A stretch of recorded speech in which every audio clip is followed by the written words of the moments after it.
자, 그러면은 이제는 좀 한 종목을 자세하게 분석해보는 시간으로 이어갈게요. 종목 토크. 오늘은 유한타증권 김덕호 FA와 함께 하도록 하겠습니다. 안녕하세요. 네, 안녕하세요. 어서 오세요. 자, 오늘 토픽 종목 FA님 어떤 겁니까? 요즘에 금은 대해서 이야기가 굉장히 많은 것 같습니다. 그래서 관련주로 또 오늘 고려아연을 소개를 드릴까 네, 합니다. 뭐 최고가를 찍었다가 다시 또 급락했다가 또 다시 반등하는 그런 흐름이 나타나서 아무래도 이 금, 은에 대해서 많은 분들이 관심이 있을 것 같은데 그 중에 고려아연에 대해서 이야기를 나눠보도록 하겠습니다. 고려아연은 구체적으로 매출처가 어떻게 구성돼 있어요?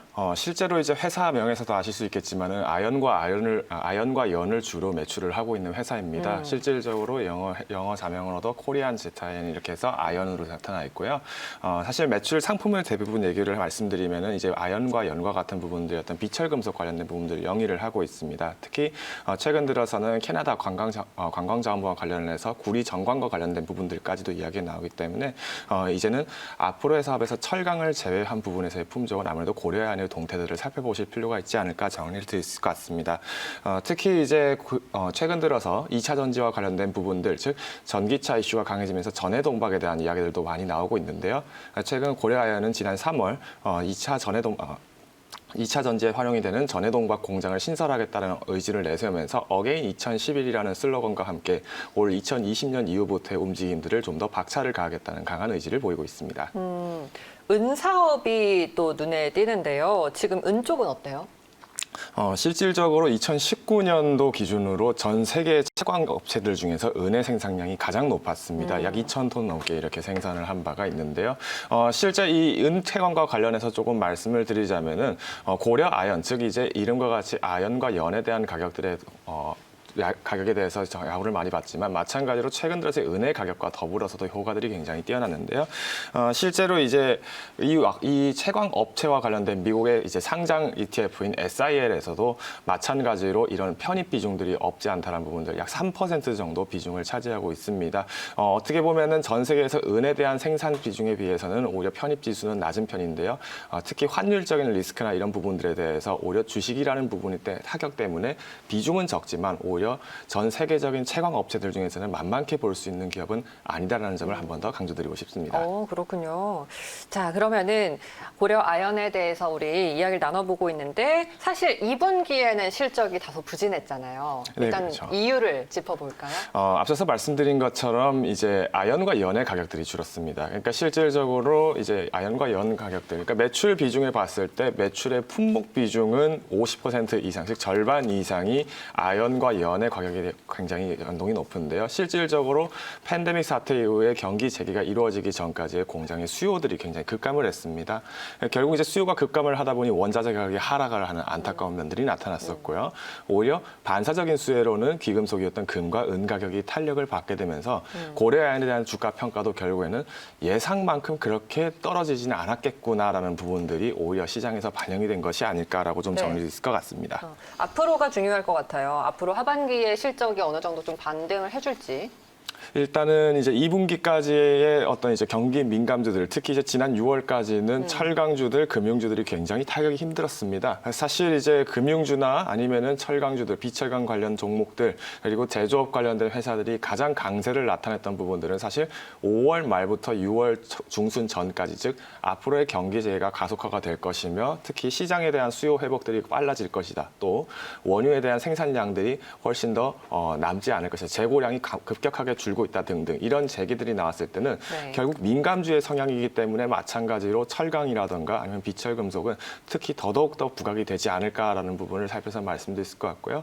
최근 들어서 시장에서도 마찬가지로 금융주, 증권주 그리고 자재라든가 산업재 관련된 부분들에서 공략을 해야 된다라고 하는 이유도 결국은 미국으로부터의 어떤 대선 위기들도 분명 잔존을 하고 있고 또 공매도에 대한 의견들도 분명 잔존을 하고 있지만 앞으로의 시장 상황을 좀 더 중장기적으로 보았을 때는 여전히 저평가 구간에 있다라는 부분들을 살펴드릴 수 있기 때문에 앞으로 실물 투자에 대한 부분들, 특히 실질 금리가 이제 서브 제로 금리, 마이너스 금리에 도달을 해 있는 현 시점에서는 금과 은과 같은 투자 상품들 혹은 원자재를 활용한 어떤 제품의 산출을 만들어내는 이런 주식에 대한 투자 비중들이 늘어날 수밖에 없기 때문에 앞으로 민감주들 또한 한번 눈여겨보실 필요가 되지 않았나 말씀을 드리겠습니다. 네, 실제로 지금 시장에서 타이밍상 순환매가 돌고 있는 이 시점에도 경기 민감주나 그동안 소외되어 추세였던 그런 소비주 쪽이 돌고 있기 때문에 이 타이밍도 잘 노려보면 좋을 것 같고요.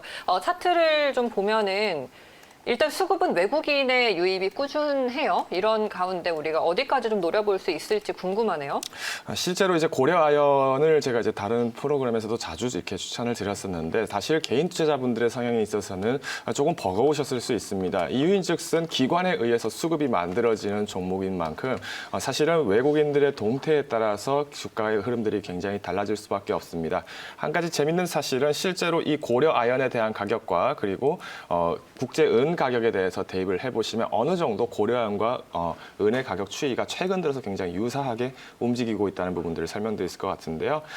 이제 앞으로의 어떤 미국의 대선 주자로서 지금 바이든 정권과 트럼프 정권이 지금 각각의 일축을 다투고 있습니다.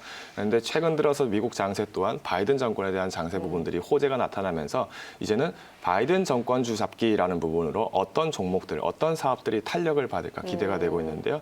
지금 아시겠지만은 사실 국내에서도 그린 에너지에 대한 부분들을 굉장히 많이 이야기하고 있고 미국 내에서도 이런 신재생 에너지, 즉 탈탄소화에 대한 부분들의 가속화가 바이든 정권에 의해서 들어설 가능성이 높다라는 판단이 나면서 태양광 패널의 약 25%의 소비가 다 되고 있는 은 중에서도 약 25%가 태양광 패널을 제조되다 보니까 이런 은 투자로서 고려아연을 또 보실 필요가 있지 않을까 한 번 더 강조드리고 싶고요.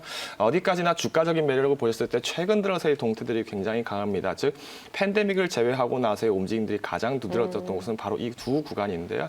결국은 이제 수급장입니다. 하지만 여전히 미국장에서의 기준을 말씀드리면은 달러 인덱스의 더하, 즉 원화 가치가 훨씬 더 상향평가되는 과정에서는 미국의 현지 원화 현지 현금인 달러보다는 오히려 이머징 시장에서의 주식을 활용한 자산 보존 가치를 높인다라는 부분들이 훨씬 더 매력적이지 않을까. 오히려 성장세는 둔화될 가능성이 있습니다만은 대외적인 어떤 시각에서는 자산 보존 가치로서는 훨씬 더 효과가 높기 때문에 당분간은 수급의 형태가 유지될 가능성이 높다 정도로 정리를 드리겠습니다. 알겠습니다. 가파른 수요 회복에 관심이 가고 있는 또 고려아연이고요. 금에 이어서 은 가격도 이 상승을 거듭을 하고 있기 때문에 이 부분도 눈여겨보면서 앞으로의 상승 기대를 보도록 하겠습니다. 또 바이든의 그린 에너지와 관련된 이 종목이라는 것도 기억해 주시면 좋을 것 같습니다. 네, 오늘 김덕호 FA 말씀 여기까지 듣도록 할게요. 고맙습니다. 감사합니다.